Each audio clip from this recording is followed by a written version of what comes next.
آپ سوچتے ہوں گے کہ انسان سوتا ہے، سونا بھی کوئی عبادت تو ضرورت ہے، اور بس اوقات ضرورت سے زائد انسان سوتا ہو تو وہ عادت بھی بن جاتی ہے۔ یہی تو ایک کمال ہے ایمان کا کہ انسان جب اللہ ذوالجلال کے فرامین کے تابع ہو جاتا ہے، رسول اللہ صلی اللہ علیہ وآلہ وسلم کی رہنمائیاں قبول کر لیتا ہے، تو اس کی عادت بھی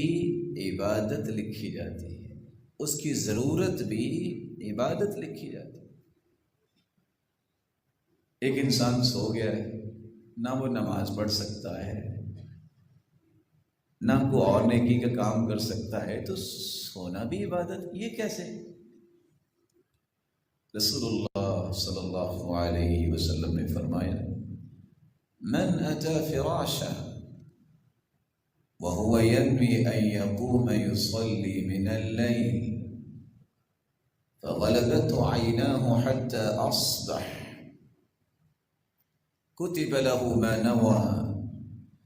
وكان نومه صدقة عليه من ربه عز وجل۔ جو انسان باوضو ہو کے اللہ جلال کا ذکر کر کے سوتے وقت یہ نیت کرتا ہے کہ مولا کریم، رات کی تاریکی میں تجھ سے ہم کلام ہونا، تیرے ساتھ مناجات کرنے کی لذتیں کچھ انوکھی ہیں، اللہ مجھے تہجد پہ اٹھنے کی توفیق عطا فرما دے، میں تہجد پڑھنا چاہتا ہوں، بس نیت کی ہے، سو گیا، نیند کا غلبہ ہوا، اذان صبح کی ہوگی، بیداری نہیں ہو سکتی۔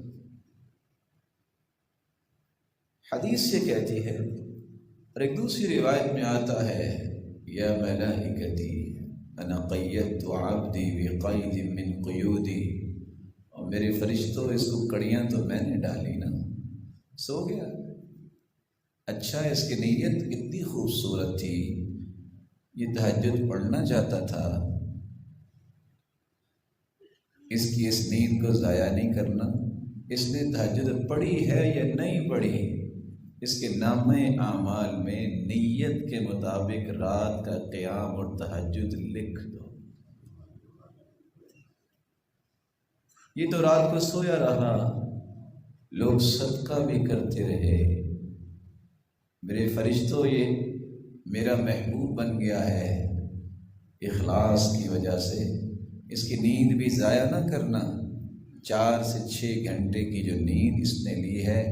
اس کے نامہ اعمال میں یہ نیند بھی بطور صدقہ لکھ دو۔